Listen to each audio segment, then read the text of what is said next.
Hey guys, I'm Jason Rasidlo, reporting just outside the Las Vegas Convention Center for CES 2025. While it's technically not an auto show, vehicle technology makes up a large portion of the show's footprint. Let's start with Honda, who showed off two new Zero Series models. First is the Zero SUV prototype that is based off the Space Hub concept model that was unveiled at CES last year. Secondly, the Zero Saloon prototype features a low height and sporty wedge-shaped styling that sets the Saloon apart from other EVs in the market.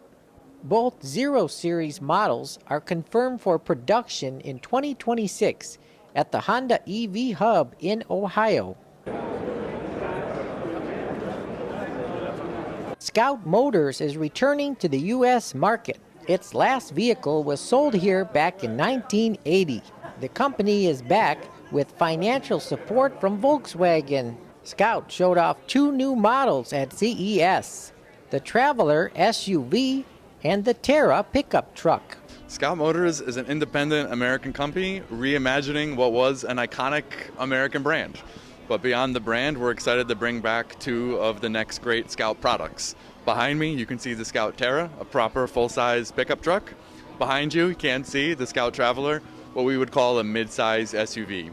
Both are in the core of the American market, the largest segments, the largest profit pools. Drive around, these are the types of vehicles you see on American roads. With that Volkswagen Group backing, if you think about what we get, of course we get money, that's nice. But beyond that, we get expertise. We get economies of scale. We know how to build the factory.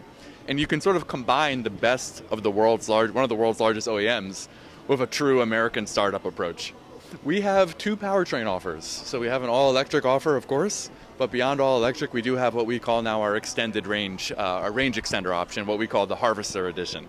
So the Harvester Edition is a battery electric drivetrain supported by a built-in gas-powered generator that enables drivers to go over 500 miles. We think it solves a lot of the range and charging anxieties that some Americans have going all electric. Meanwhile, a new startup company called Aptera showed off a solar-powered EV. Each vehicle can generate enough solar power for up to 40 miles of free daily driving. Plus, with Aptera's Launch Edition vehicle, you can travel up to 400 miles on a single charge. BMW introduced its all-new panoramic iDrive system with four key components: a heads-up display from A-pillar to A-pillar, a BMW 3D heads-up display, a center display with backlit technology, and a new multi-function steering wheel with buttons that are illuminated. The corner piece is a new head-up display technology that we integrated into the car, starting with the Neue Klasse and all existing BMW models when they get an update going forward. This is a projection technology that is invisible from a display side when it's turned off. So we will actually not be able to recognize there's a display in the car. Once you turn it on, we will be able to project, as you can see in the back, from pillar to pillar, use the whole width of the windscreen to display information and keep your eyes safely on the road to follow your driving.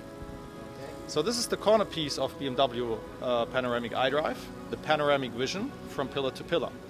We accompany this with an additional head-up display that you can choose, which is the BMW 3D head-up display. It is pretty much what you know today from our head-up display systems, but with a special catch also from a technology side. It provides true focal depth, so it's a true 3D where the pixels are have a different focal depth from your eye, providing true 3D experiences that is being augmented right on the road. And of course, the central display itself, which has a new shape that's very ergonomic. It's much closer to the driver, and it tilts towards it to actually be much better in ergonomic use and follow that circle line that your arm or your hand might have. We get a lot of questions about the previous iDrive system, which came with a controller in the center stack, as you know. For the BMW Panoramic iDrive, you could say, dissolved this iDrive controller one into a much larger and much more convenient to use central touch display. But also a highlight is our steering wheel and the multifunctional buttons on them. So they will enable you to interact with the system safely while keeping your hands on the wheel.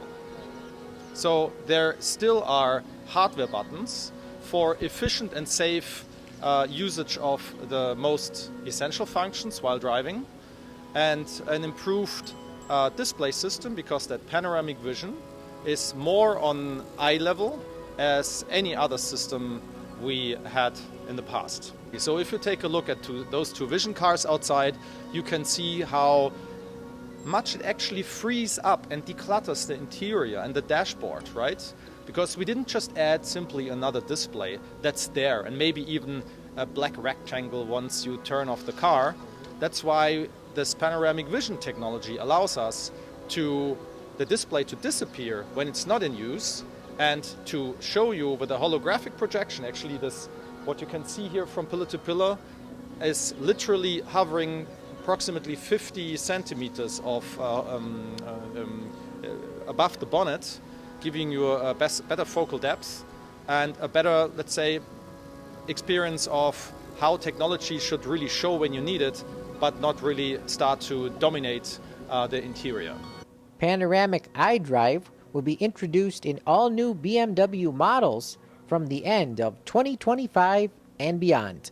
Bringing you the best of Coast to Coast from CES 2025 in Las Vegas, I'm Jason Rasidlo reporting.